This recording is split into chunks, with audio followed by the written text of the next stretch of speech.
You rasa macam ada udang di sebalik batu ke atau? Memang ada udang, bukan udang lagi dah. Ini macam ikan paus di sebalik batu lah. dah ada something yang kalau you rasa ini normal, this is not normal.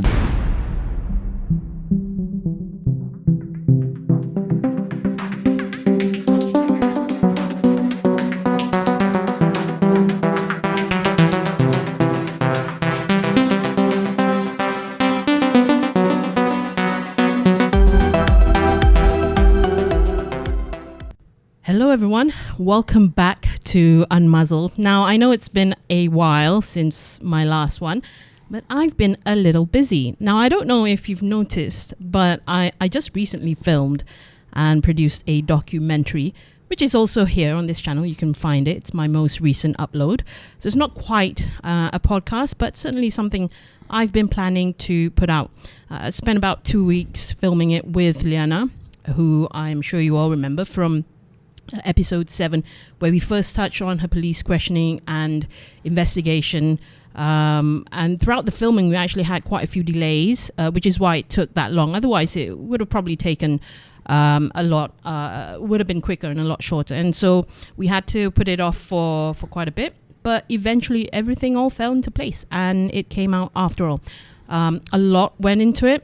I was juggling that between my work, and it was tiring. It really did take everything out of me and in me to keep going. And but really, you know, after everything, it was really worth every second of the time, energy, and going back and forth, and even arguments that we've had. You know, just the whole shebang, really. And I'm just happy to be part of challenging the narrative. And I see myself, I guess, if I may say so, as the purveyor of truth. Right now, I think the video, it's just at over 15,000 views, more than I could have ever dreamed of. And I know that's mostly because it's in Bahasa.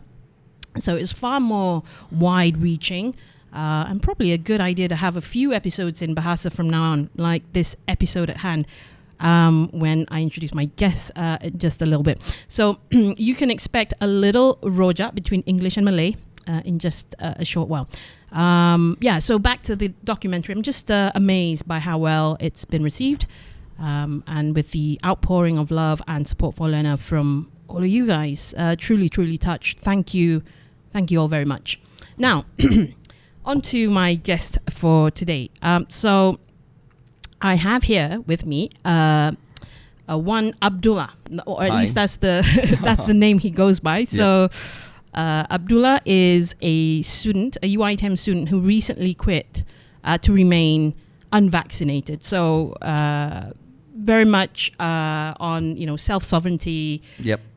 Standing your ground. Yep. And you know, basically, you know, saying no means no. Yep. All right. So Abdullah, welcome to Unmuzzled. Hi. Good to be here. I'm happy to share my thoughts and opinions. That's why I volunteered when you asked. Thank you so much. And actually, the way it went was I kind of put out a tweet on Twitter, and you basically responded pretty much immediately. And then it took quite a while for you to get back to, you know, my initial message, but eventually you were game. Very glad to have you here. Yep. So yeah, thank you for coming.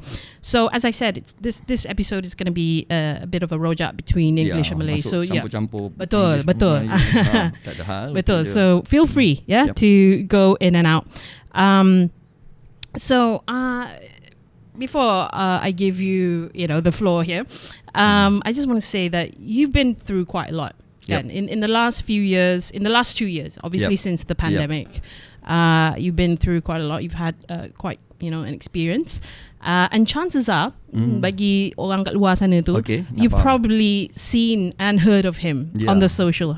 You have quite a following, right, on the socials, on the social media platforms. I do have quite a following. Adalah follower, tak apa banyak lah, lebih kurang. Tapi yang penting sekarang ni is sebab kita melalui kalau setengah orang kata akhir zaman tu, saya pun bukan ulama nak kata, tapi zaman fitnah, zaman pembohongan, zaman macam-macam. Tapi kita tak ada dialog sebenarnya. Kita tak ada dialog dan semua yang kita nampak sekarang adalah arahan demi arahan demi arahan. Dah 2 tahun dah pandemik ni kan.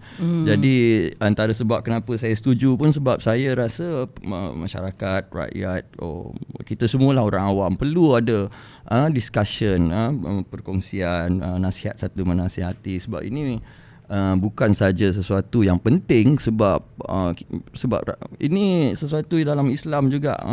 Kita selalu berpesan-pesan dengan kesabaran, sebab kalaulah dikatakan zaman fitnah zaman akhir zaman, yang paling penting adalah kita kena mengetahui apa dia kebenaran, dan kebenaran tu sebenarnya selalu disembunyikan. Jadi untuk memastikan yang kita tahu sesuatu benda tu, kita harus membaca, mentelaah. Dan sekarang ni kita tengok keadaan yang dalam beberapa banyak konteks yang tak logik. Contohnya, saya cakap kalau contohnya proses vaksin yang kita masih ditekan lagi ni, vaksin dah 3 kali gagal. Ni tak payah ambil saintis, tak payah ambil doktor, tak payah ambil apa.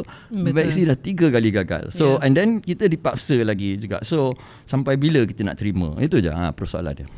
Okay. So basically you've come on here to share quite a range of issues, points and issues, and also your thoughts lah. Kan?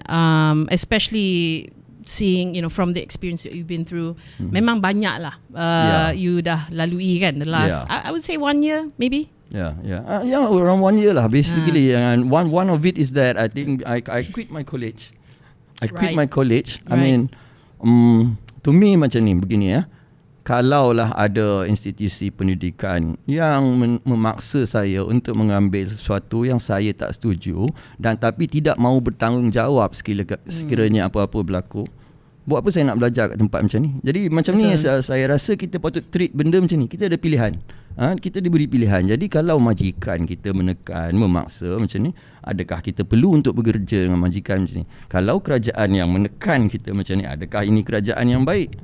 So this is untuk kita memikirlah, dan kita bukannya perlu mengikut 100% ataupun pada masa yang sama merevolusi, nak keluar ke jalan pun tidak. Tapi ini perlu difikirkan, jangan kita terima bulat-bulat benda yang datang kat kita. Betul. Okay, so the first thing I want to touch on, since you brought up that point on the institutions failing us, tak ada accountability lah, kan? So sebenarnya apa punca, to me lah, the last 2 years for me macam satu macam it's like you're watching a movie. And that's why kan. And you're not in. I don't feel like I'm in the movie, tapi I penonton lah, kan? Tapi malangnya orang yang I nampak dalam movie tu macam dia tak sedar that they are in a way to quote a very famous pop culture kind of saying, they're in the matrix lah basically. Yes, and I feel that I am on the outside looking into the matrix. Yes, I feel it. So kenapa, what is the reason, or why is the majority of the population, the society, stuck in there? I try to understand why these people follow. Ini sebab terbiasa mengikut, terbiasa ikut je. Followers kita ikut je apa influencer cakap, apa selebriti kata, apa orang kata. But ini bukan cara sebenarnya untuk berfungsi. I think even in Islam kita tak diharamkan kalau untuk bertaklid. Kita ada guru, tapi kita tak boleh bertaklid buta. Maksudnya kalau kita percaya Islam ni dan kita mengikut guru tanpa mengetahui ilmu tu, kenapa kita Islam, apa erti jadi seorang Islam, kita hanya mengikut, itu hukumnya kafir. Jadi kat sini saya banyak belajar daripada Islam, konsep Islam yang kita yang menentukan nasib kita. Dan kalau kita tengok Rasulullah dia bagi tips dia macam mana sunnah-sunnah dia.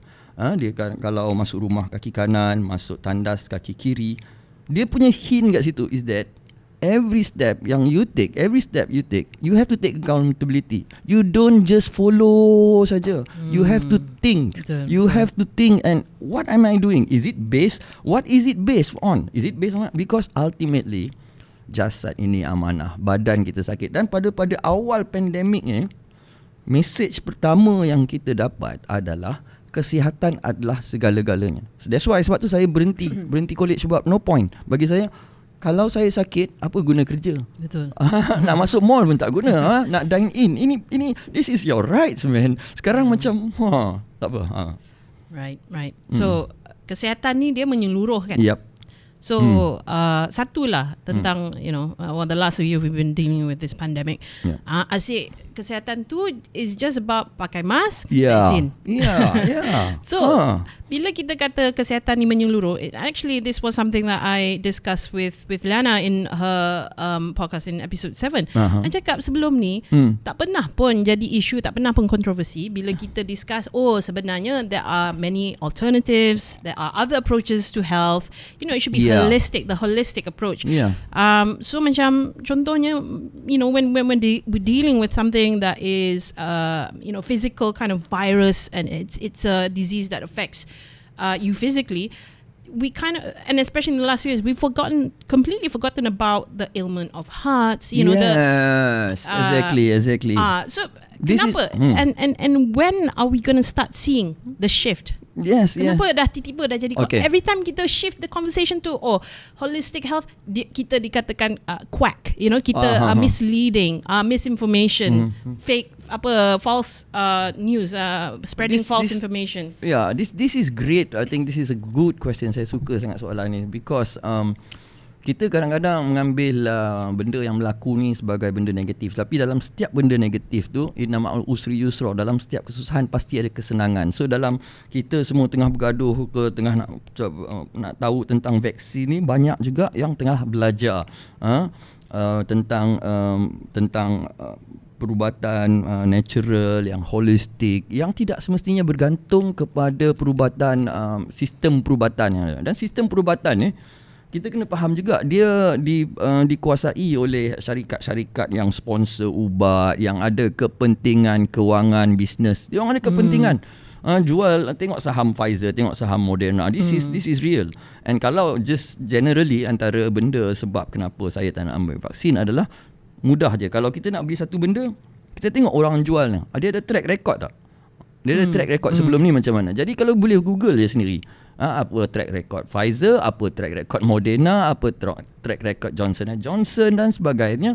And ada banyak insiden yang sebelum-sebelum ini yang tidak memberi saya kejaminan yang produk vaksin COVID ni boleh berjaya. Dan ini common sense lah. Ini tak payah nak fikir jauh-jauh. Biasanya satu vaksin, satu ubat lah katakan ya, kita kena kaji sekurang-kurangnya 1 tahun. Kenapa 1 tahun? Jadi orang boleh ambil ubat tu sekurang-kurangnya untuk ibu mengandung, dia dapat anak, dan kita boleh tengok anak tu dapat membesar dengan normal, at least sekurang-kurang, baru tak ada kesan jangka masa panjang. Itu pun tak panjang, baru 1 tahun. Jadi sebenarnya vaksin, kalau ikut sejarah vaksin, dia 3 hingga 5 tahun. 3 hingga 10 tahun. I mean conventionally yes. Itulah yes, dia punya time frame dia. Yes, tak ada frame. yang 6 bulan. Because dia kena buat kajian yang mendalam. This is science. Science have to go research, nak tahu bahaya dia, kesan masa panjang. And this is teknologi baru. mRNA tak pernah lagi. Sebab tu tak ada statistik masa vaksin ni keluar. Kalau dia kata statistik, kita dah try benda ni, tak. Dia kata kita dah try, mana data ni? Tak ada. Jadi itu persoalannya, dan kita tak boleh nak question benda ni. Ini yang masalahnya. Bila kita tanya anti-vax, bila kita tanya teori konspirasi, tak boleh juga. Dan sekarang dah lepas 2 tahun ni, saya lebih yakin daripada orang yang divaksin. Orang yang divaksin sekarang, yang pentingnya, apa korang tahu tak apa dalam badan korang sekarang? Korang tak takut ke? Aku rasa lega, aku normal. Nak vaksin, duduk serumah, member housemate dapat COVID, saya tak dapat COVID. Okey, alhamdulillah. Tu yang cerita kelakar dia, yang dah booster pun kena COVID sampai 3 kali. Yes. Jadi macam ni sekarang. Okey. Sekarang ni siapa yang dalam hospital? Siapa yang kat dalam ICU? Okey, saya tak tahulah. Tapi kalaulah kadar vaksinasi Malaysia dah 85% lebih kurang tu, jadi 85% kebarangkalian orang kat dalam ICU adalah orang yang dah divaksinasi, dah booster, tapi dia orang masuk hospital juga. So kita tak boleh bertanya keberkesanan vaksin ni sampai sejauh mana. These are real questions. Orang tengah sakit ni sekarang. Tapi then they'll defend that with sebab population majority sekarang dah vaksin, sebab tu yang ramai masuk hospital semua dah vaksin, which again it doesn't it doesn't work basically. And kalau saya lah, kita boleh tengok kita dipersembahkan kat media sosial, orang jatuh dalam pertandingan bola sepak, bersukan, berapa banyak kebetulan yang kita nak tengok yang disebabkan oleh ada satu penyakit baru kan. Penyakit ni nama ni bukan disebabkan oleh vaksin. I mean the last year alone I think coincidences ni paling banyak lah. Coincidences banyak sangat, kebetulan. Jadi tadi terpulang lah nak percaya ke tak, tapi sebagai saya benda-benda ni is not kebetulan bila kita dah tengok dah terlampau banyak dah. Tapi saya sebagai orang Islam, saya kata macam ni, senang. Kita tak takut virus, kita tak takut vaksin, tak payah takut apa. Kita takut pada Allah apa yang. Tapi kita jangan jadi bodoh, sebab kalau yakin Allah, cuba ambil pistol letak kat kepala, tembak. Berapa kali Allah nak tolong peluru tu tak sangkut. Jadi kena faham juga Allah akan mengikut sunatullah juga. Tapi kalau benda tu dah kita ada tengok kesan, dan sekarang research ada menunjukkan dia boleh, sebelum ni kata vaksin tak spike protein tak masuk nukleus, sekarang dah masuk nukleus. Betul. So this is lies. Basically siapa yang dulu kata tak boleh tukar DNA, boleh tukar DNA. And sekarang jadi apa? Saya pun tak tahu. Nobody knows. By the way, siapa yang masih tak tahu pasal tu, sebenarnya dah dibuat paper. Dah keluar pun paper yang peer reviewed. Kalau nak kata kita ni spreading false information. Ada Swedish betul. Ada Swedish punya research yang kata macam it's a clear cut study yang in 6 hours lepas injection je, terus DNA boleh berubah mengikut RNA spike protein ini. So this is very serious, sebab when your DNA mutates, ada banyak berlaku, dan benda ni kita tak tahu dan tidak dibawa ke depan lagi. And this memang admit dia tak boleh nak sembunyi dah perkara ni. Jadi it's up to you sekarang. Alright. Okay, kejap. Right. So we actually had a little bit of a pause, an interruption. So glad that we've kind of sort that issue out. So now let's get back to the podcast with my guest here, Abdullah. Can I call you Abdul? Abdul boleh? Yeah. I prefer the servant of Allah, basically. Right. Yeah. Okay. So Abdul, tadi our last point was on speaking up and out about the adverse effects. Yeah, about the truth, basically, about the truth, because in totality, right now, because I think people deserve to know the truth, and what we are witnessing right now is something unprecedented. Kita tak pernah tengok, kita tak pernah lalui keadaan yang di mana satu dunia, bukan negara Malaysia saja, tapi satu dunia sedang melalui keadaan di mana kita tak tahu apakah kebenaran sebenarnya. Satu dunia kata ambil vaksin boleh hilangkan pandemik, kita dah 3 shot tak baik lagi. Itu basic, tak payah nak cerita panjang, tak payah apa. Kalau 3 shot tak boleh lagi, lepas tu nak bagi kat budak-budak lagi. Ini merepek. Jadi, dan kita tengok sekarang orang boleh question kenapa Tuhan ni kat mana. Tapi kalau orang question vaksin ni ada kesan ke? Tak boleh fitnah lah. Jadi kat mana, kenapa benda ni berlaku? Bagi saya macam ni, adakah vaksin itu cukup sempurna sampai tidak boleh dipersoalkan keberkesanannya? Dan ini benda yang dipaksa, dan sekarang ramai yang sedang didiskriminasi. Orang yang tak ambil vaksin, dia kata tak paksa, tapi kalau tak ambil ni tak boleh kerja, tak boleh masuk college, tak boleh kahwin. Sebab bagainya ada cikgu kafar hari ni, kerajaan negeri Selangor baru buang atas asas dasar apa?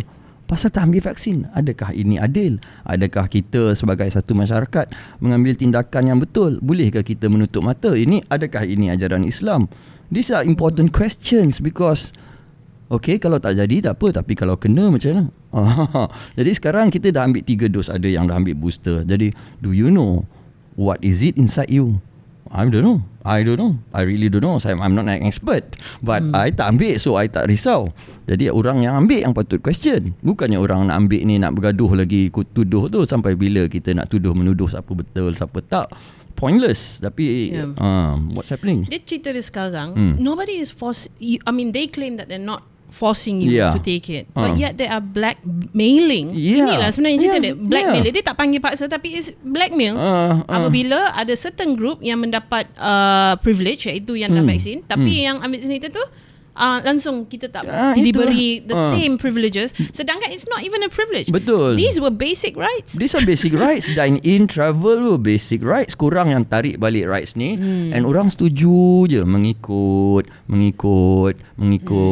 Dan kita lihat kita yang dikatakan masyarakat timur, masyarakat sayang menyayang, kita boleh biar je orang lain didiskriminasi. Kita boleh biar ada orang kesan yang ada kesan sampingan daripada AFI ni, kan? Kita kata semua teori konspirasi ini jadi kita sebagai masyarakat, adakah kita buat benda betul? Kita tengok protes yang ada kat negara barat. Saya bukan nak kata semua negara barat betul, tapi saya hormat perjuangan mereka, sebab mereka berjuang untuk kebenaran, untuk orang yang ambil vaksin juga turun ke jalan untuk protes orang yang didiskriminasi. Ini pentingnya masyarakat. Kita harus ambil tindakan. Bukannya saya nak suruh turun ke jalan, tetapi sekurang-kurangnya bersuara untuk mereka yang ada pandangan lain, yang didiskriminasikan. Ini hadis Rasulullah pun mengatakan tidak akan masuk syurga seseorang selagi dia tidak mengasihi saudaranya seperti dia mengasihi dirinya sendiri. Tidak akan masuk syurga. Ini hadis sahih. Jadi adakah kita berlaku ini? Dan mana suara-suara, mana NGO, mana pemimpin, mana ulama, semuanya menutup mata ke dalam benda ni? Sampai bila? Ini dah 4 dos. Berapa dos lagi kita nak ambil? Jadi saya bukan nak mengajak saya nak mengajak tuan-tuan perempuan, whoever who is listening, to think. And what is happening now is up to everyone. It's a collective responsibility. Everyone ada tanggungjawab. And if we let this happen, what will happen? If we just let, kita sikit, and what's happening now? So lagi kita biarkan. Bukan saya nak mengajak, lagi sekali saya ingatkan, bukan saya nak mengajak melawan, tapi untuk difikirkan. Kalau kita terus mengikut, ini sekarang ada isu My Sejahtera pula. My Sejahtera itu ni hot pula. sekarang ni. Itu hot. We'll go into that now. Yeah. So sure, yeah. So you brought up My Sejahtera kan? So recently on Twitter, I mean I'm on Twitter. I have quite a bit of a presence there. So I see a lot of people kind of waking up. Ini yang jenis yang mengikut ni lah, yang selama 2 tahun ni very compliant, you know, tak banyak soal lah. Kerajaan suruh vaksin, dia vaksin. Kerajaan suruh scan, dia scan. Tapi cerita My Sejahtera ni sekarang tiba-tiba dah jadi isu sebab with the recent selling off tu lah kan. Basically the government wants to sell it off to the highest bidder, when the guarantee was that data-data daripada My Sejahtera ni sepatutnya selamat dan dipegang oleh hanya the state lah. Tapi cerita dia dah lain pula. Sekarang dah masuk free market pula. Dah boleh buat untung apa bagai kan. So now it's good to see people waking up and seeing through everything ni. Sebab I mean, seingat if you go all the way back to 2020, dah ramai dah yang tried to warn about this kan. Tapi itulah yang baru nak sedar ni, dia lambat sikit. So okay, apa sebenarnya yang berlaku ini sebab kita mungkin masyarakat kita jenis masyarakat yang mengikut, doktor kata apa ikut. Kita dah biasa, doktor kata apa ikut, doktor ikut. Tapi kita jangan jadi bodoh. Sebab kalau jadi apa-apa, ini badan kita, ini diri kita, kalau apa-apa jadi, siapa nak tolong? Jadi kita dah 3 dos. Ada banyak juga kes-kes yang ini real. Memang kes ada orang yang sakit, ada orang yang lumpuh, ada orang yang mati, dan kita tak tahu. Wallahualam, kita tak tahu. Kalau kalaulah kerajaan benar-benar committed dalam nak menjaga kesihatan, kita nak tahu laporan dia sebenarnya, berapa banyak orang yang terkena. Tapi bila orang kata bukan teori konspirasi, apa kena mengena teori konspirasi, kita nak tahu kebenaran dia. Tapi diselindungkan, kenapa media tak ada satu pun cerita negatif. Tapi macam ni lah, bukti-bukti dia ada. Jadi ini logik saya gunakan bila kalau kita nak ikut logik akal, dalam kita mencari Tuhan, ada tak Tuhan? Nampak tak Tuhan? Tak ada. Tapi bukti-bukti Tuhan tu ada. Jadi macam ni juga, kita tak nampak kesan ni negatif, tapi kita nampak bukti-bukti ada. Jadi sampai berapa lama kita nak menolak benda ni yang berlaku?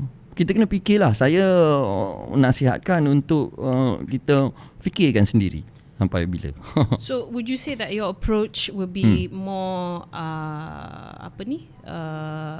kepada balik ke jalan asal lah, as in using more of that spiritual approach. I mean, regardless of your agama pun, yes, I think at the end of the day kita kena ni baliklah pada theology kan, pada fahaman it's yang both, it's all, it's asas everything. tu. Yes, because if saya mengajak kita berfikir, okey, kita manusia, yang panjang sikit lah.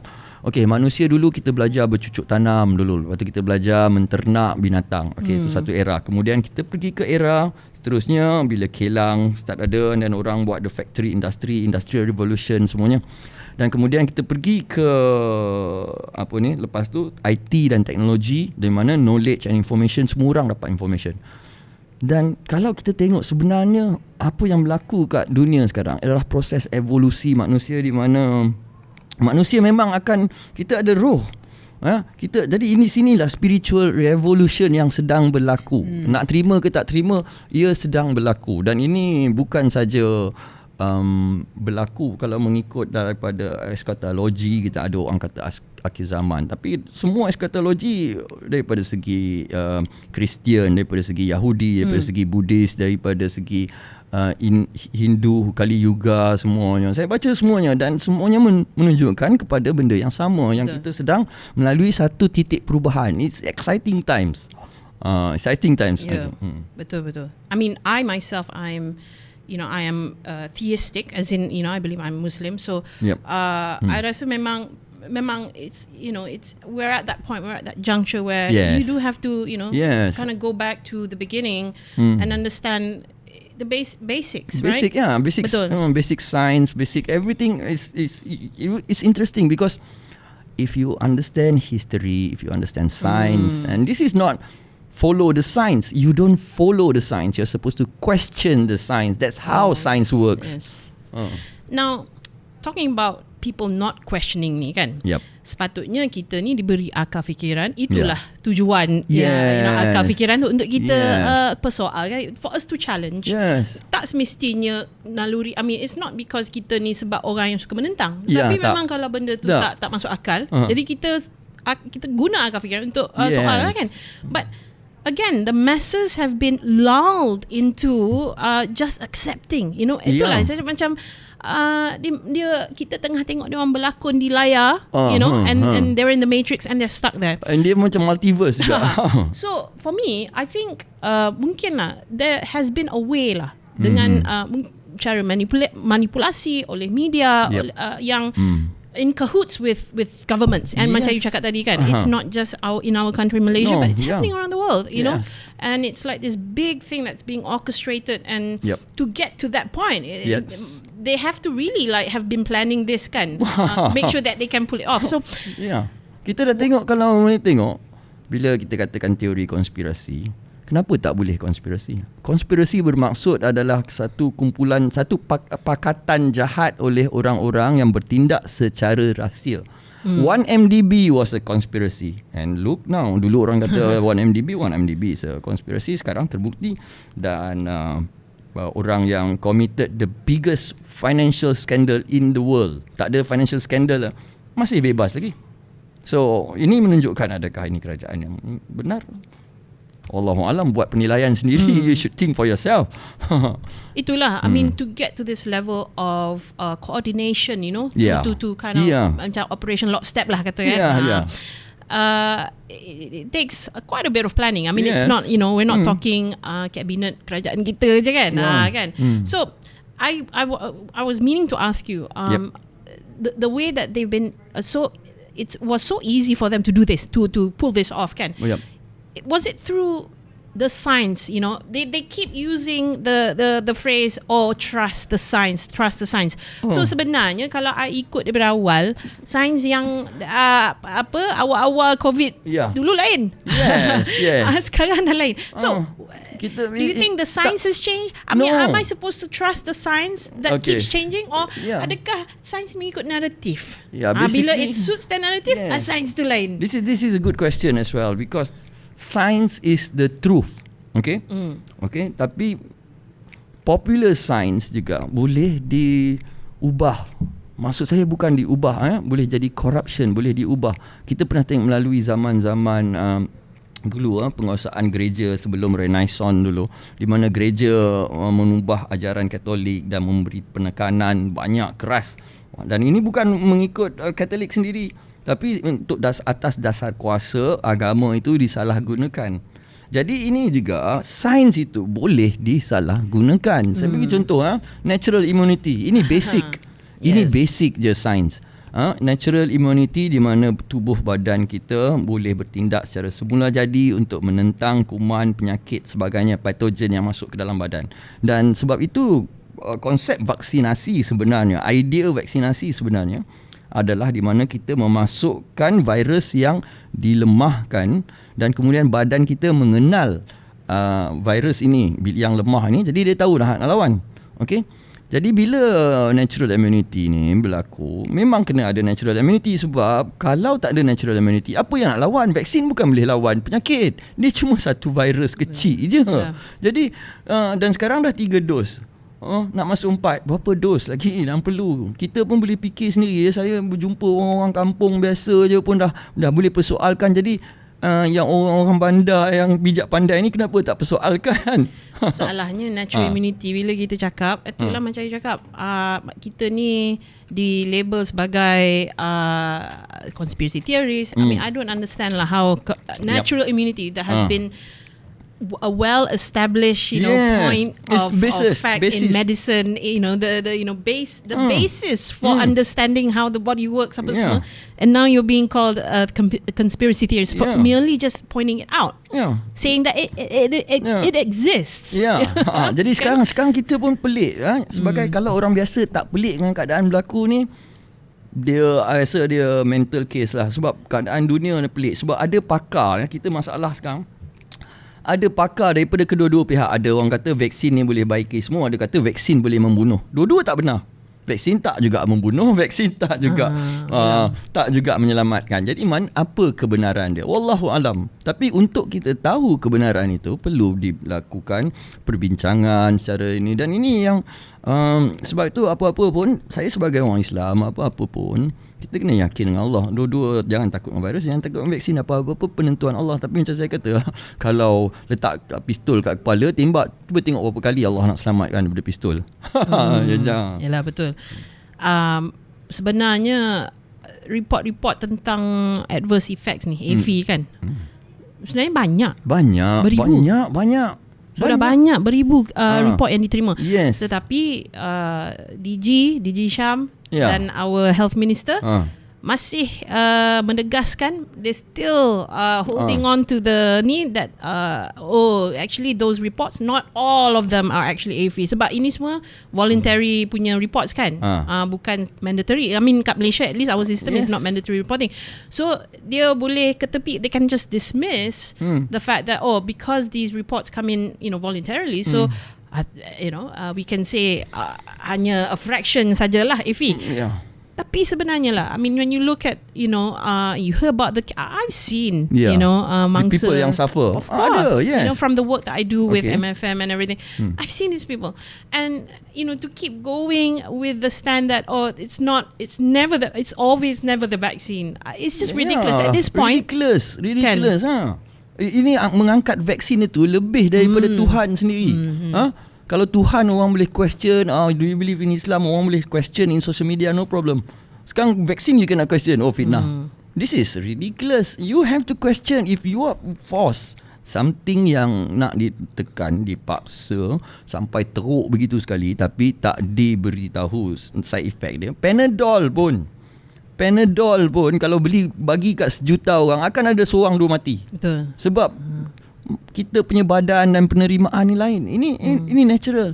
Jadi sampai bila kita nak tengok benda ni berjalan? At least Panadol tak kena paksa ambil. Tak kena paksa ambil.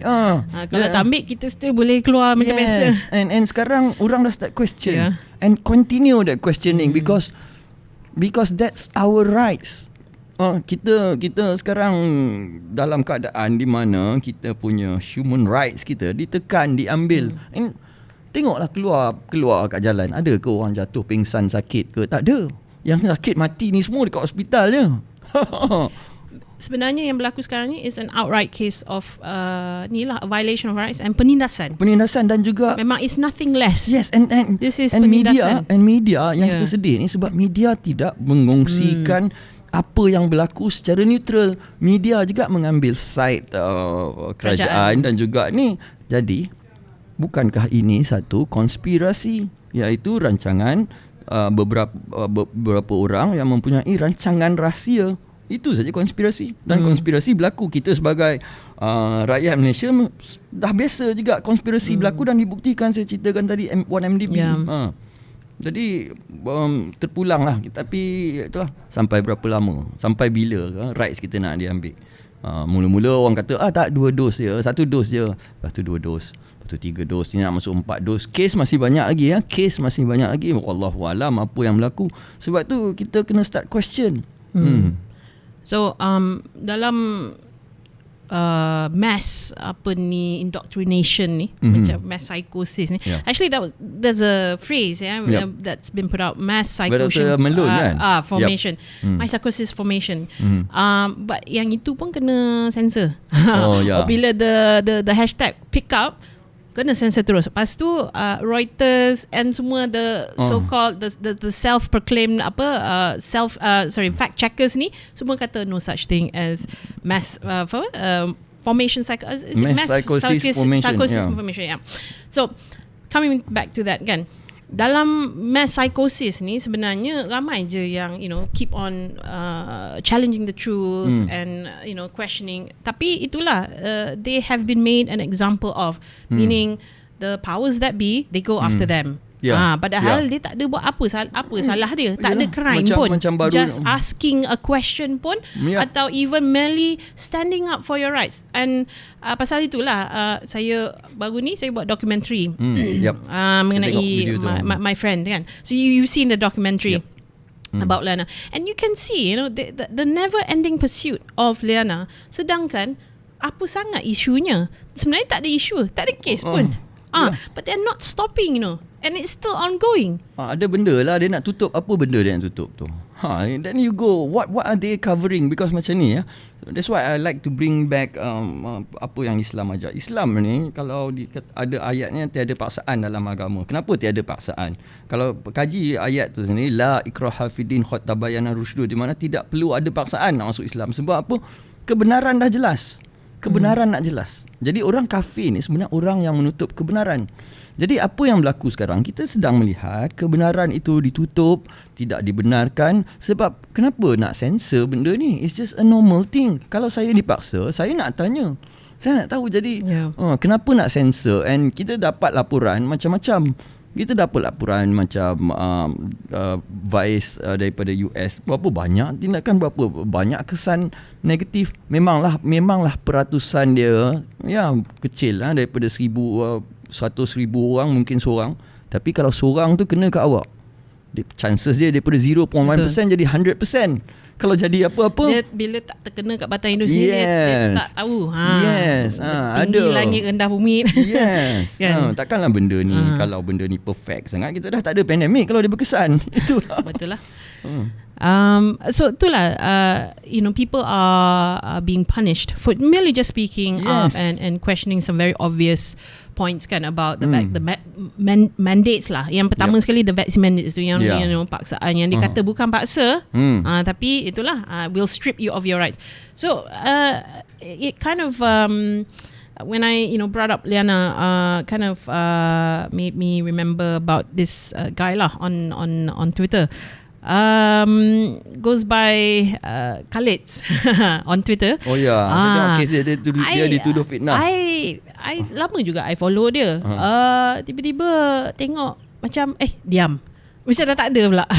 Diam. So nak tahulah juga why if you happen, because you have a following on Twitter, right? Yep. And I'm sure you are aware of these things. Saya tengok juga follow apa sebenarnya cerita dia? Why has he been quiet? Kenapa dia hilang tiba-tiba ni? Tak tahulah, tapi dia yang saya tengok Twitter dia masih ada lagi, dan tengok dia bukan membangkitkan, dia tak kata vaksin membunuh ke apa pun.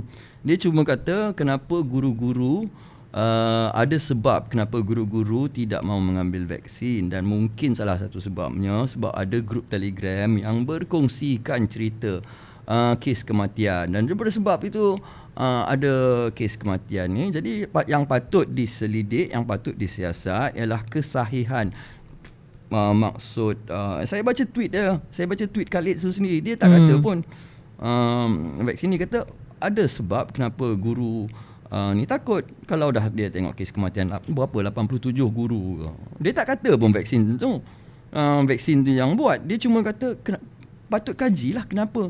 Kalau 87 guru yang mati, tak tahu Allahualam sebab apa, tapi bukankah itu yang patut dikaji, tapi dia pula yang dikena tuduh fitnah, kanun kesiksaan. So sebenarnya dia ni question je lah. Dia question je, ya.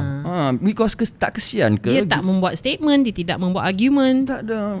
Basic boleh baca tweet dia, ada lagi kat situ, boleh baca. Ada dia kata. So bila saya kaji balik tengok Twitter dia pun, dia tak kata, dia cuma tu. Jadi yang berlaku sekarang ialah macam kat kes Liana ialah harassment. Harassment. Jadi kenapa nak harass orang yang macam ni? Pergilah ke puncak asalnya. Kenapa nak gunakan kuasa untuk menekan orang yang bertanya? Jadi macam you kata tadi, tak kena kat batang hidung you tak apa, tapi kalau kena kat hidung you jadi apa-apa, jangan. Takkan kita nak tunggu sampai kat situ. Itu sajalah, masing-masing jaga. Tapi kalau you selamat, you tak kesian ke orang yang tak selamat. Jadi terpulanglah. Sampai bila kita nak mementingkan diri sendiri. Indonesia pun dah mula bertanya, dah mula menekan pemerintah, kerajaan. Bukan saya nak menyuruh menekan, tapi biar kita ada satu dialog dan jangan kita terlampau mengikut. Jihad yang antara yang paling besar dalam Islam adalah berkata benar di hadapan pemimpin yang zalim. Tapi kita yang peliknya, mana pergi NGO, mana ulama, mana ni semua, takkanlah semua bersetuju. Jadi mungkin yang sekarang yang berlaku adalah untuk kita belajar siapa yang kita boleh anggap pelindung kita, siapa yang munafik, siapa yang berselindung. Tapi kalau dia semua orang senyap, kita akan terus ditekan.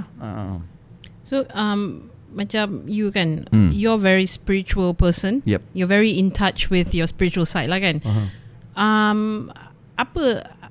would you say, what would be the best way to prepare ourselves spiritually? Because sebenarnya ini adalah spiritual battle.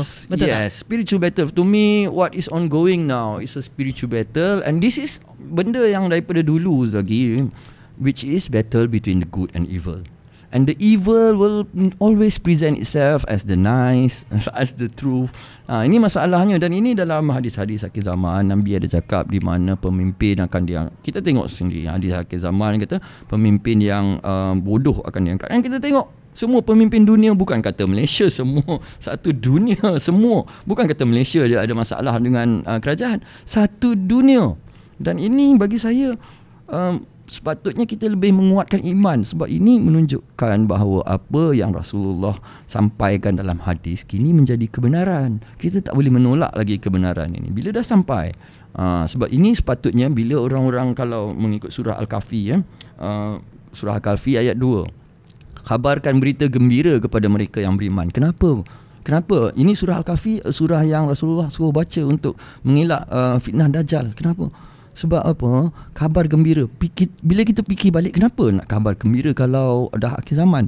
Ini sebenarnya kalau kita orang yang beriman, dia boleh faham sebab apa. Sekarang kita boleh melihat siapa yang munafik, siapa yang kita ni, siapa yang berjuang agama, tapi bila cara solat diubah, dijarakkan semua ni, tak ada siapa pun bangun yang nak melawan, yang bukan melawan, nak bangun, nak bertanya. Dan sebab cara solat berjarak ni mungkin dipandang kecil, tapi kita kena ingat masa Allah sampaikan solat ni bukan mudah tau. Allah nak tunjukkan keistimewaan solat ni. Allah bawa Nabi ke dalam perjalanan Isra' Mikraj. Solat itu disampaikan melalui bawa ke langit ketujuh. Jadi sekarang dengan semudah itu satu memo daripada WHO dan kita ubah. Kat mana kita? Ya Allah, malu tak kalau fikirlah kalau Rasulullah sekarang datang, siapa suruh ubah cara solat ni? Oh, WHO suruh ubah. Masya Allah, tak ke malu. Jadi ini saya bangkitkan ini untuk menjadi persoalan.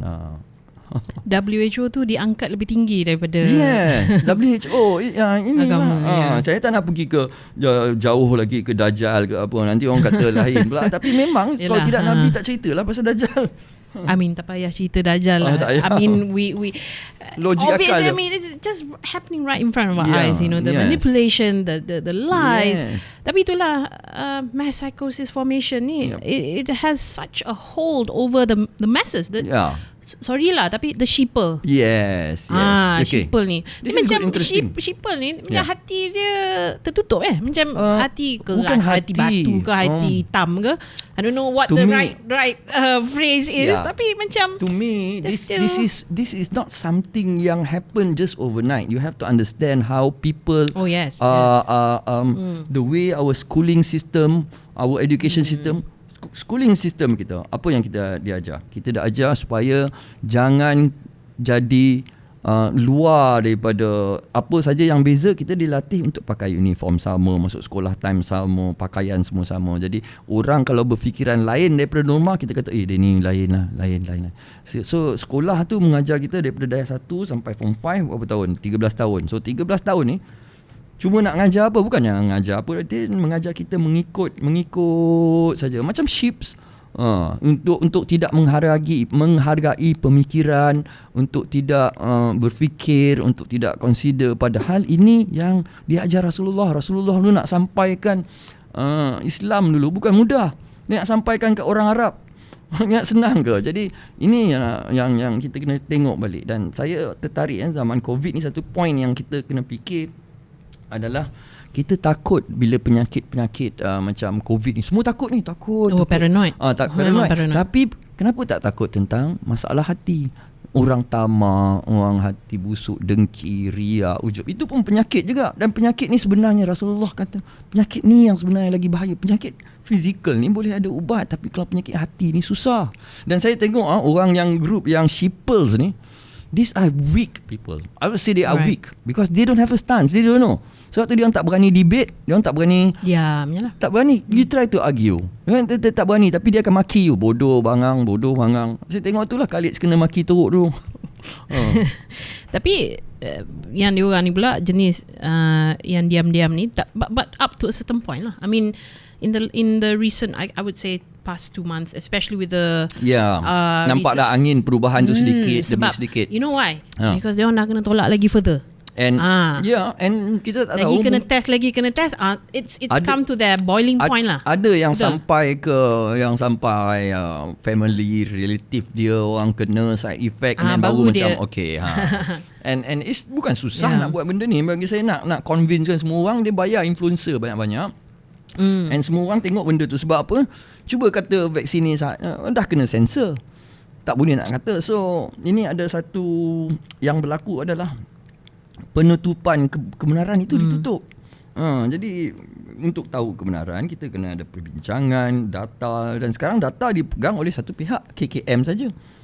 Jadi kita boleh percaya PKM, tapi kalaulah kita ada sistem di mana ini diaudit, macam MySejahtera, sekarang dah ada masalah dah.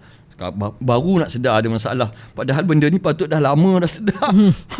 Data you pergi kedai mana, you beli barang apa semua. Tak, you beli barang tak adalah, tapi you pergi kedai mana, siapa kawan-kawan you, semua dah. Dia dah tahu you punya habits sekarang. Habits of Malaysians sekarang.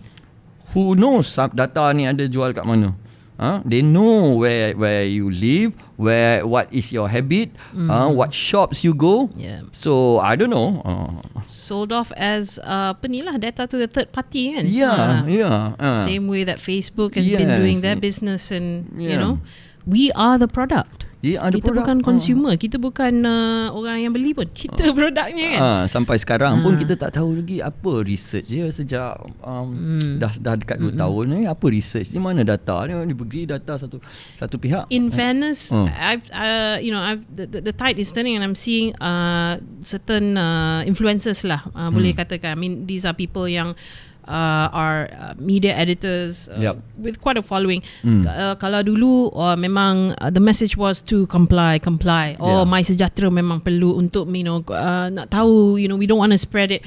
And now only they're asking the questions. Tapi to me it's a bit too late lah. I mean, they are doing it in vain. I don't. It's very hard for me to see how they can be genuine at this point. Other than there could be other motives, for them to speak up at this point. Kenapa baru sekarang? Sekarang sebab saya rasa ini bukan sebab I tak anggap dia sebagai the mass population. Sebab these are media editors, the gatekeepers, orang yang control naratif. Orang yang control naratif. Why are they speaking up now? Itu yang macam buat sebab dia nak speaking up sangat pun, bagi saya tak ramai pun speak up. Tapi adalah ramai yang tak menyerang, yang menyerang anti-vax ni. Kalau dulu you cakap something, ada 10 orang cakap dia attack you. Sekarang dah kurang. Tak tahu kenapa, wallahualam. Tapi mungkin kebenaran tu dah sampai ke hati dia, dah rasa ini something wrong ni. You rasa macam ada udang di sebalik batu ke atau? Memang ada udang, bukan udang lagi dah. Ini dah macam ikan paus di sebalik batu lah. dah ada something yang kalau you rasa ini normal, this is not normal. This is like a big time dalam sejarah manusia, dengan ada semua teknologi canggih, information dah ada semuanya untuk cari. Carilah sendiri. Inilah ayat pertama tu. Ayat pertama Allah turunkan ialah baca. Allah suruh kata do your research. Right. Yes. So bacalah. Janganlah mengikut. Allah tak suruh ikut. Allah suruh baca and faham, because ilmu itu sangat penting. Dan jangan mengikut-ikut, dan jangan, tak semestinya orang yang orang kata beri kepada ahlinya. Hadis tu kata bila sesuatu itu tidak diberikan kepada ahlinya, dia akan hancur. Tapi jangan lupa orang ahlinya, adakah dia amanah atau tidak. Jadi kita kena tengok doktor ni mungkin sebab dia orang dah biasa menipu kot. Sebab doktor datang, okay, you ada lagi 3 bulan untuk hidup, you ada lagi 6 bulan untuk hidup, you ada 1 tahun untuk hidup. Doktor tahu ke ajal? Tak tahu. Dia boleh estimate je, tapi dia kata apa? 3 bulan, 4 bulan. Jadi dia orang ni dah terbiasa. Mungkin dalam dia punya profession, dia dah terbiasa menipu. Sampai sekarang tabiat menipu tu dah ternormalisasi dah. Dia dah okey lah benda ni tak apa. Dan yang jual ubat ni pun dah biasa menipu. Jual ubat dia semua selamat. Semua orang dah terbiasa. Kerajaan pun dah biasa dah cakap je, tak mengikut. Semua mengikut je. Jadi ini yang berlaku. Kalau mengikut je memang akan hancur. Dan dalam Al-Quran dia kata kalau kita mengikut orang kebanyakan, mengikut majority, kita akan sesat. Jadi ini terpulang lah. You nak ambil mana satu. Sebab pada akhirnya your body is your responsibility. Ini amanah you. Jagalah. Kalau you nak ambil. Tak ambil. Tapi ini yang tak adil, sebab yang tak nak ambil ni ditekan. Sampai bila? Tapi alhamdulillah saya lihat kalau orang-orang yang tak ambil vaksin, dia punya resolution tu lagi kuat. Tak apa, buatlah. I mean, I myself zero vaccines in my COVID vaccines. I mean, up to before COVID, I took all my shots. Mungkin tak semua, tapi I mean, I took all the basics lah, daripada kecil kan. But now, I did my research. Macam you cakap, you question the obvious things. And you really take a standing up for yourself lah kan. And ini lagi kuat. Jadi sebenarnya sifat manusia ni lagi ditekan, lagi dia dapat banyak halangan, lagi dia lagi kuat. Betul. Lagi senang hidup dia, lagi selesa hidup dia lagi lemah, complacent. Jadi orang yang anti-vaksin, dikatakan anti-vaksin ni, ataupun yang tak ambil vaksin, sebenarnya dia dah kuat. Sebab kalau dia boleh hidup melalui diskriminasi ni, ini golongan yang paling mentally stable, paling real, nak banding dengan golongan yang takut mengikut. So they are nothing. So you have to understand what is going on. Good versus evil, always be good. Memang I mean, I myself in the last 2 years, I feel like my mental strength and I've just become more resolute lah. I have seen that I can actually have I really do have the mileage for this. Yeah. You know, if you want to test Bring me, it want to on, check, yeah. bring it on. Bring it on, yeah. Sedangkan dulu rasa macam susah juga sebenarnya how do we go about this, you know, by being the minority yang dissenting ni lah kan. Yeah. Tapi itulah and from this benda yang experience, diorang kalau benda yang dikatakan teori konspirasi satu demi satu makin jadi nyata. Dulu orang kata tak ada vaksin pasport dah ada. Dulu orang anti vaksin kata 8 dos, kan dah banyak dos, dah betul lah, masuk 4, nak masuk 5. Israel nak masuk 5 dos ni. Jadi and digital ID kita tengok dah ada perancangan bank negara pun nak buat digital currency. So berapa lama you nak tolak benda? Berapa lama kita nak menolak sampai kita sedar? Sebab katakanlah kalau kita dah sampai di peringkat di mana pergerakan kita semua dikawal melalui social ID dan duit kita semua ada dikawal oleh digital currency yang memang ada perancangan semua negara nak buat, yang semua World Economic Forum dah kata semua openly. Jadi kita nak tunggu sampai mana? Saya ikut je. Sebab ada yang dah bersedia, ada yang tak bersedia. Yang bercakap kat sini, Wallahualam, saya yakin Allah akan bantu orang beriman, insyaAllah. Tapi ada yang dah buat preparation. Saya tak nak jauh tu lah, nak pergi beli pedang nak lawan Dajjal pun ada over extreme juga kan. Tapi I mean recently you mentioned prepping ni kan. Now even President Biden pun out of all people, he mentioned that there will be food shortage coming. Yes. Dulu kita conspiracy theories cakap tak nak percaya kan. Itulah conspiracy theories ni, dia bukan conspiracy theories, dia ni macam predictor dan juga teaser. Apa yang dia cerita kat itu teaser 6 bulan awal. Kan.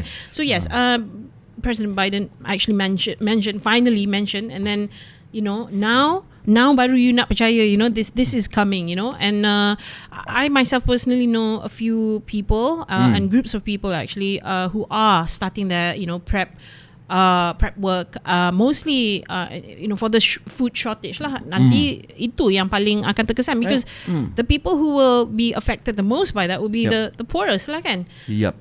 So you mentioned that you've not started yet. I just roughly based because dia macam ni, yakin Allah akan bantu. Saya buatlah preparation yang basic untuk tanam pokok or something like that. So ada sikit-sikit basic saja. Tak adalah nak beli bag semua, nak lari masuk hutan semua.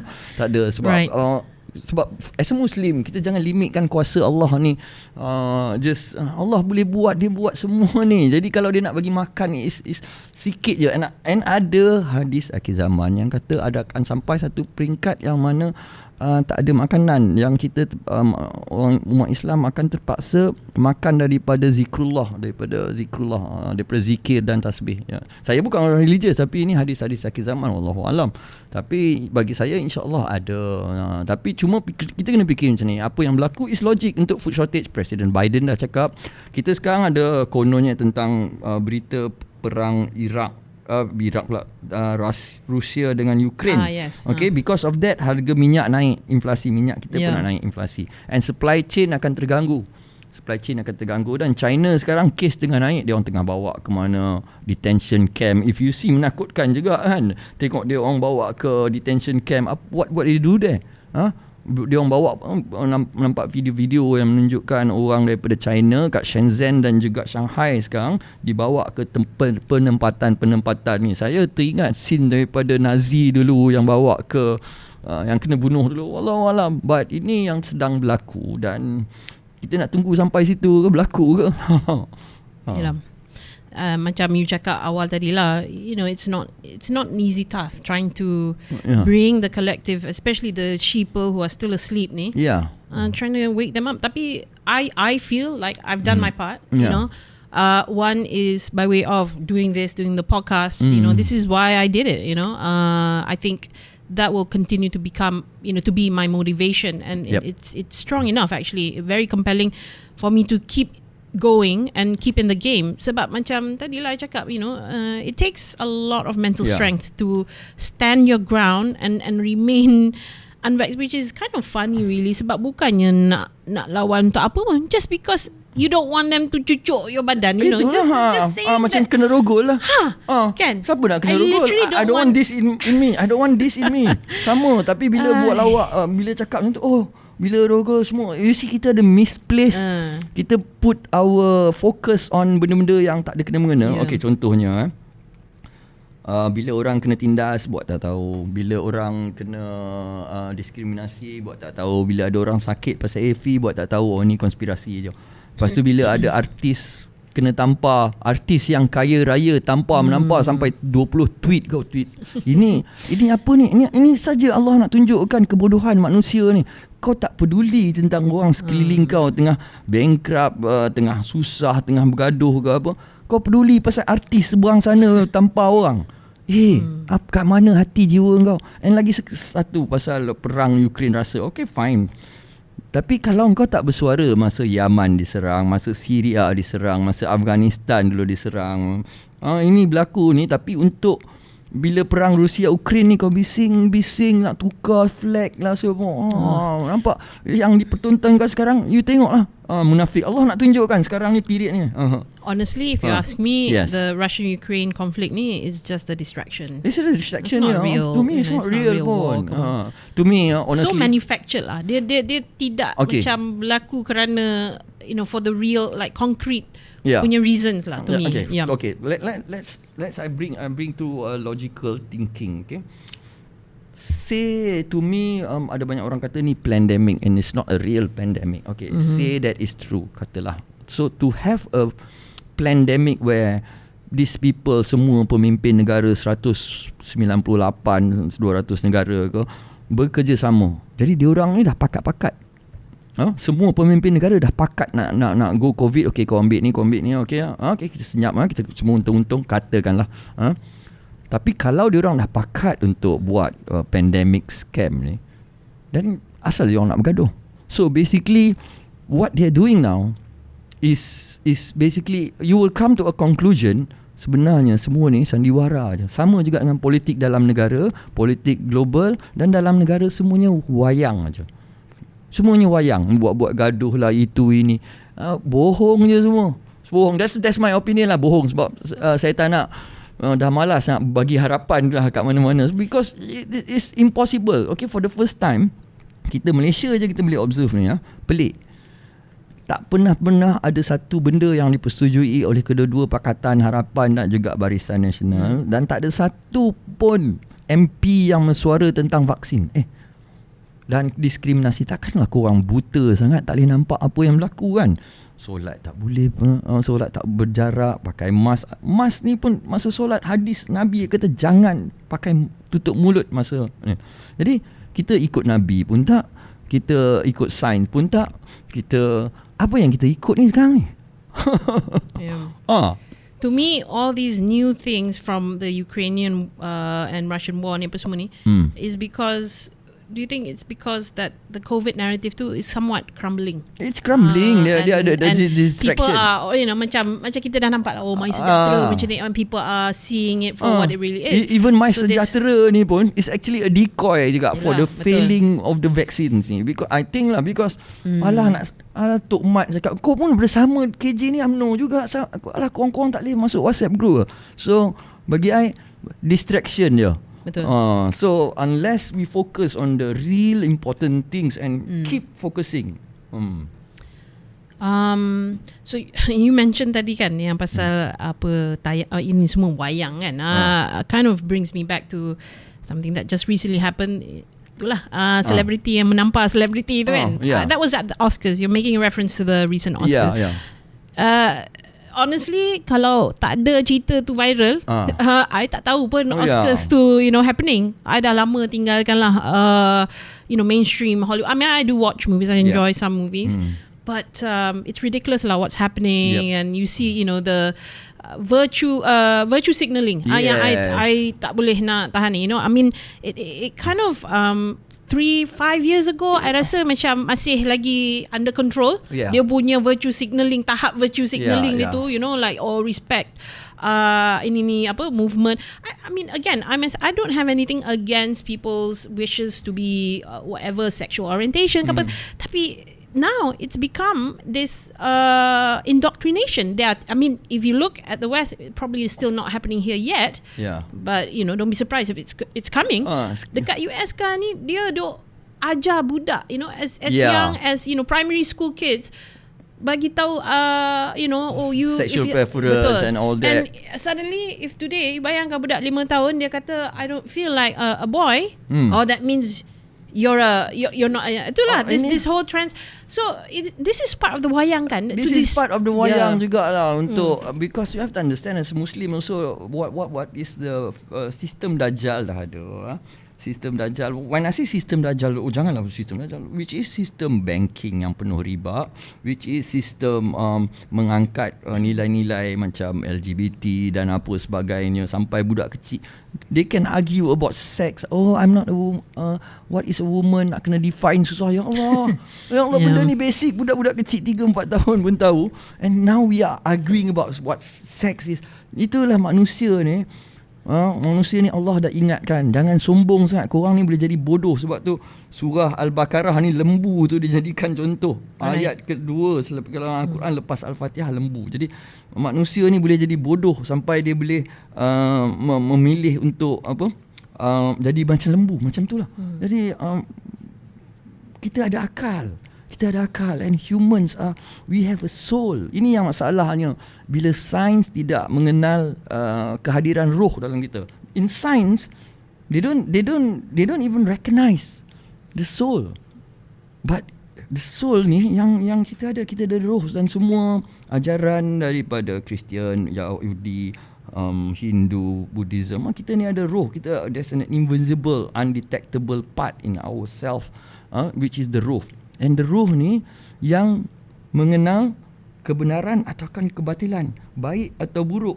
Sebab robot, you can have artificial intelligence, but you cannot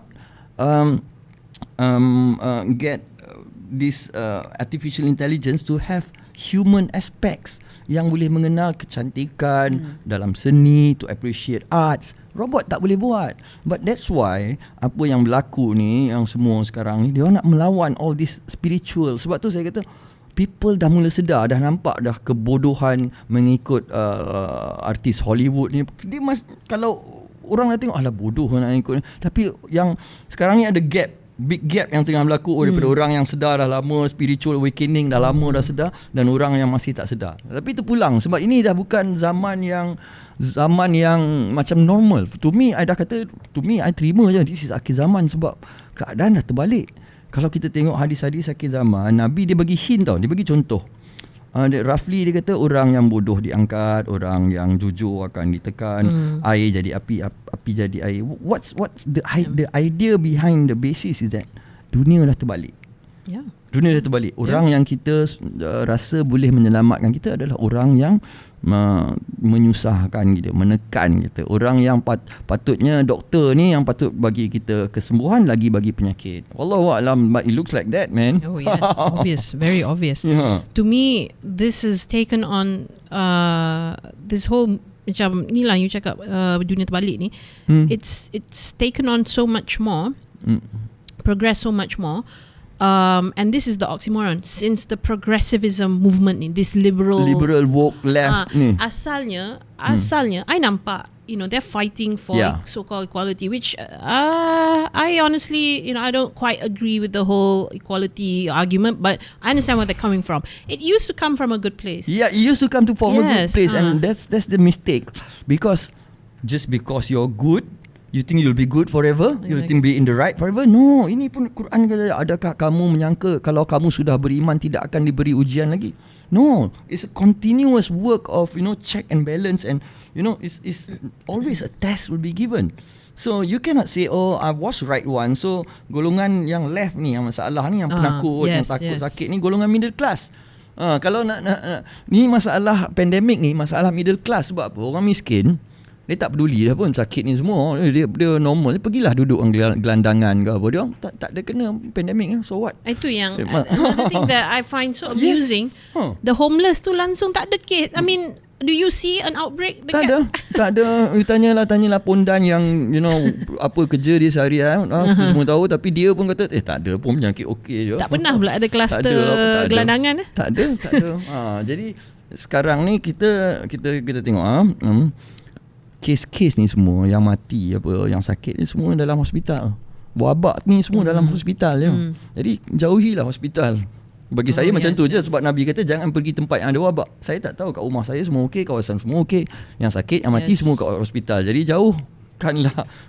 The irony of it all. That's why. Basically. That's why the irony. And kalau kita tengok hadis, benda dah terbalik. Hospital yang patut jadi tempat penyembuhan jadi tempat orang sakit. Dan wallahu alam apa yang berlaku kat dalam tu kita pun tak tahu. Tapi saya tak percaya dah. Tak apalah, saya percaya Allah.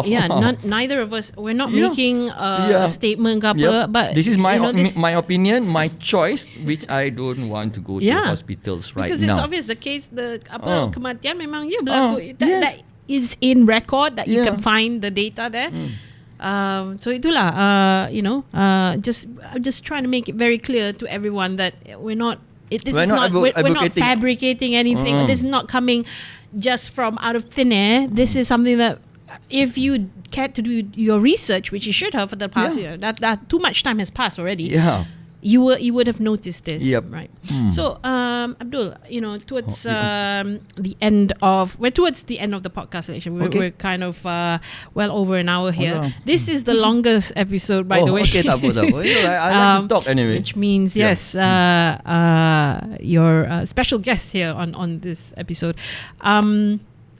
I nak tanya lah, you punya, what is your hope lah, your harapan untuk kita, one, for people like you and I yang dah, I mean, I consider myself awake, very awake. I know my mental strength. I know I'm very strong right now. Stronger than I could have ever imagined even just a year ago. Tapi yelah, bagi orang macam kita, mungkin kita dah berada, we're kind of ahead, Okay. Yang saya risaukan adalah the mass population. What's going to happen when they finally realise shit has hit the fan. Sorry lah. Tapi I takut dia turn around and dia project kat kita lah jadi mangsa. Yalah, nanti dia macam ni. Jalan cerita dia biasa dalam movie selalu kan. You didn't warn me. Why didn't you tell me? I did try telling you. Yes. So number one, my question is, how do we prepare for that when they turn around, and how are we going to try to tell them that that's going to happen to them? Okay. Yang ni sebenarnya kita pun kadang-kadang, saya pun bukan nak kata saya betul 100%. I want to be considered. I don't want to be right. I want to be considered. I want my opinions to be considered. Itu je. Kan, to considered, because I can't be wrong all the time. Okay. And kita pun pesan pada family members, kawan-kawan, and kita pun ditolak, and it's okay. And benda ni ada dalam surah Al-Kahfi ayat 6. Ayat 6 dikatakan, janganlah kamu membunuh diri jikalau apa yang kamu sampai itu ditolak. You see, amazing, Allah dah kata dah. And ni Allah, surah Al-Kahfi ni digalakkan untuk fitnah Dajjal. So I use that to place yourself now. Okay, untuk orang yang dah rasa dia nampak ke, atau dia dah tahu, atau dia nak sampaikan, make sure you do all out. To me, you do all out, sampaikan. Because you don't want to be regretting, alamak, aku boleh sampaikan. You could have done that dulu. So what I do is I tell the truth on my Twitter account. Okay, tell the truth. Because when the day comes, dia kata, why didn't you tell? I told you, tak nak dengar. So have that. Do while you still have your social media, internet and everything, exhaust all possibilities. Maksudnya cuba semua cara yang ada untuk supaya kita tak menyesal di kemudian hari. Kita pun tak tahu orang yang apa yang akan berlaku, wallahu alam, nak kata akhir zaman pun tak tahu apa. Tapi tanda-tandanya dah jelas. Tapi ini terpulang jugalah, sebab everyone is for themselves juga. Tanggungjawab untuk badan kita adalah pada you. Jangan patah balik kat kita nanti. Tapi itulah, siapa yang tahu, ini perjalanan is not a short game, it's going to be a long game. Oh yes. Yeah, it's going to be a long game. So yeah. Be prepared and be prepared, bukan saja daripada segi daripada segi persediaan fizikal. Yang lebih penting adalah kekuatan mental dan jiwa. Sebab kalau you tak keluar mental, ini yang berlaku sekarang ni, orang cepat takut, cepat marah, cepat apa. For me, most important thing you kena buat daripada kasih sayang. You have to have the love. Then nawai tu you baru betul. Kenapa nak buat ni? Sedarkan orang untuk dengan kasih sayang. Bukan nak merasa diri betul ya. Tapi kita nak buat ni, nawai tu kena siap betul dengan kasih sayang. Sebab everything it comes from love. Why do people do this? Because they love their body. They love their body so much, so that they don't want to just put something that they don't know and they don't want to. If you're going to put this, if they don't want, because some people dia tak tahu pun. Dia tak nak, tapi dia tak boleh nak. Dia punya instinct dia cakap tak nak. So they do it out of love from their body. So the same thing juga. If you want to help someone, you want to talk to someone, you want to tell this, trust me, if you do it by facts or scientific figures, it will never work. You have to do it with love, which is how you survive this. That is my pesanan. You want to do this, don't encourage hate, even to the worst people, because this is what Rasulullah ajar. Because when you do it with hate, when you create fear, all these are negative energies that you are taking energies away. So you have to preach using love. Don't macam even though it's the truth, I want to stop of preaching the fear of vaccine, because what you're doing is actually creating fear. So you are inilah syaitan. Ayat Quran aja jelas, syaitan saja yang buat kerja menakut-nakutkan. Jangan kita tak payah takut. Jangan menakut-nakutkan orang. Berpesan dengan kebenaran dan sabar dan dengan niat kasih sayang. Janganlah niat nak rasa diri betul. Nobody is totally right. So Allah dia set game ni is very interesting. You can also melampaui batas. Allah tak suka benda melampaui batas. Buat sedang-sedang apa? Because what? Allah kalau nak tukar keadaan ni is just a snap of the fingers. Sure, yeah. But now it's a test. What do you do?